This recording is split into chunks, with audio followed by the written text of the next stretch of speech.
Hey Hip Chicks, I am helping a friend's mother out with some preparation to sell her home. So I'm flipping another mama's house so that she can put her home on the market.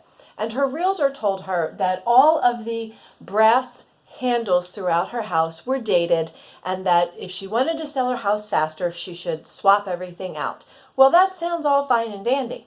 It's expensive to change every handle in a house, especially this house, which is a large house.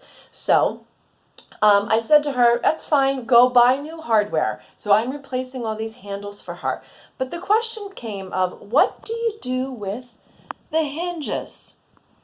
Folks, do not attempt to replace the hinges when you have changed the handles and the doorknobs from one color to another. It is so time consuming, it is expensive, and it is difficult to change the hinges because inevitably the holes will not line up as they did with the previous set of hinges. Some hinges are rounded corners, some are squared, and it can be difficult to find the right fit. And again, once you take that screw out, you strip the hole, and you're struggling to get the doors to align and to close. So here's my solution, is that you go and you buy yourself a tiny little jar of enamel paint at the craft store. This one was $2. So for $2 a jar, you can paint the hinges. Yes, that is the original brass hinge that has been painted.